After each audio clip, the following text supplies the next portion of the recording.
가래가 생기면 되게 불편해요.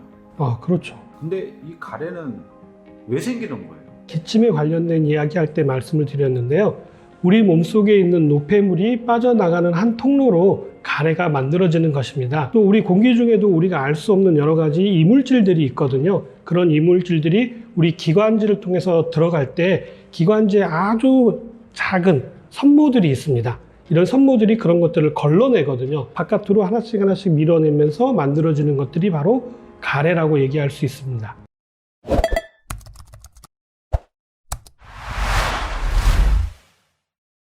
그래도 가래가 생겼을 때 하얀색을 띤 가래는 그래도 좀 괜찮은데 이게 노란색이 띈 가래가 생겼을 때는 더 많이 불편한 것 같더라고요. 흰 가래와 노란 가래의 차이가 있나요? 일반적인 모든 사람에게서도 나올 수는 있는데요. 그 빈도수가 얼마나 잦으냐 또는 그 양이 얼마나 많으냐에 따라서 조금씩 차이가 있을 뿐인 거지 누구나 가래는 만들어집니다. 일반적으로 아무런 문제가 없이 만들어지는 가래를 흰 가래 또는 약간 투명한 가래라고 얘기를 하고 있고요.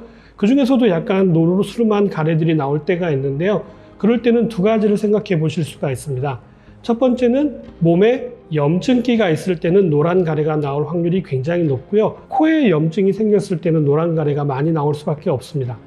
두 번째는 몸에 열이 생겼을 때도 노란 가래가 나오는 경우가 굉장히 많이 있습니다. 흰 가래는 지극히 정상적인 가래라고 보시면 될 것 같고요. 코에 염증이 생기면 가래가 많이 생긴다고 말씀을 드렸는데요. 이 코하고 이 기관지 쪽하고는 같이 연결되어져 있는 호흡계라고 이야기합니다. 우리가 코로 숨을 쉬게 되는데요.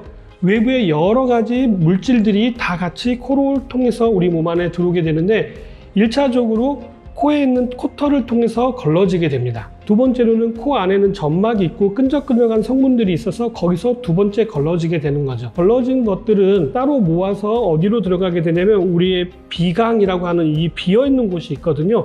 이런 것들에 일정하게 넣어놨다가 코를 통해서 다시 위로 넘겨서 해결하는 경우가 일반적인데요. 이러한 것들이 제대로 순환되지 않으면 이 비강에 자주 쌓여서 순환이 되지 않음으로 해서 그 안에서 염증이 발생하는 것들을 부비동염 또는 비염이라고도 얘기를 합니다. 그래서 흔히들 코가 안 좋은 사람들은 비염이 있다거나 아니면 축농증이라고 하는 부비동염이 생기는 이유가 바로 그런 부분들인데요.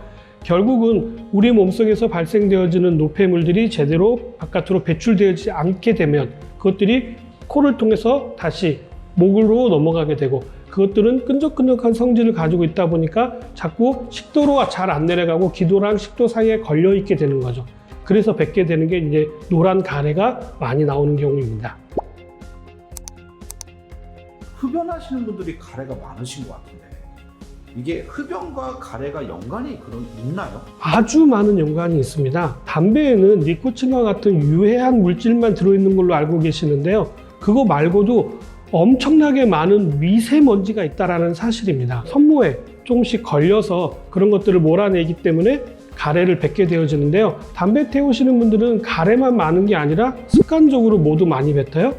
침도 많이 뱉는 습관들을 가지고 계실 수밖에 없는 이유가 바로 담배에는 굉장히 많은 미세먼지와 유독 물질들이 있기 때문입니다. 몸에 이상이 생겼을 때 가래가 생긴다고 하셨는데 흔한 게 감기인 것 같아요. 왜 감기가 생기면 가래가 계속 생기는 거예요? 감기 바이러스가 우리 몸 안에 들어오게 되면 염증을 일으킬 가능성이 굉장히 높아집니다.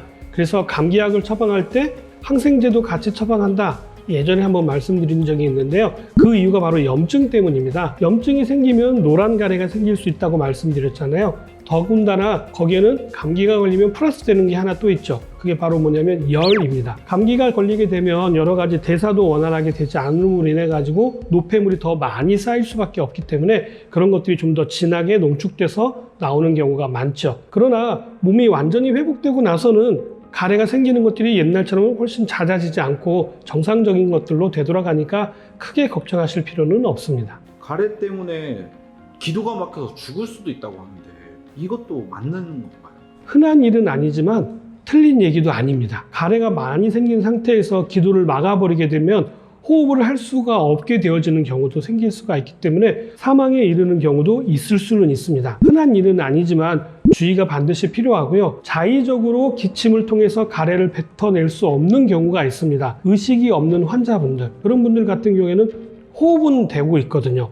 근데 가래가 생길 수밖에 없어요. 대사가 원활하게 일어나지 않기 때문에 그럴 때는 병원에서 석션이라고 해서 인위적으로 그것들을 가래를 빨아내는 것들을 수시로 해줍니다. 뭐니 해도 가장 궁금하신 건 가래를 없애거나 아니면 예방할 수 있는 방법이 궁금하실 텐데요. 가래가 너무 심할 경우에는 어떤 음식이나 방법만으로는 부족할 수가 있습니다. 그럴 때는 빨리 가까운 병원을 찾으셔서 거담제와 같은 약의 도움을 받으시는 것들을 권장해 드리고요. 평상시에 너무 심하지 않다고 할 경우라면 따뜻한 물을 수시로 드시는 것도 가래를 줄이는 데 굉장히 큰 도움이 될 수가 있고요. 박하사탕이라든지 아니면 껌을 씹는 것들도 도움이 되실 수도 있습니다. 음식으로는 매운맛이 나는 음식을 드시는 것도 도움이 될 수가 있고요.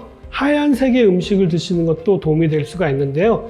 가장 대표적으로 알려져 있는 게 바로 배입니다. 배는 흰색 과일로 기관지, 호흡기 쪽 또는 가래를 삭혀주는 데도 도움이 된다, 이런 얘기 많이 들어보셨죠? 흰색으로 되어져 있는 뿌리 음식들도 도움이 되는데요. 두 번째로 도움이 되는 게 바로 도라지입니다. 도라지도 흰색 음식이면서도 뿌리 음식이거든요. 이런 것들이 객담을 없애주고 폐 기운을 좋게 해준다, 이런 얘기 많이 들어보셨을 거고요. 무도 가래를 삭혀주는 그런 효소들을 많이 가지고 있기 때문에 가래를 없애는데 아주 큰 도움이 될 수 있는 음식이 될 수 있습니다. 가래에 대한 이야기를 해드렸는데요.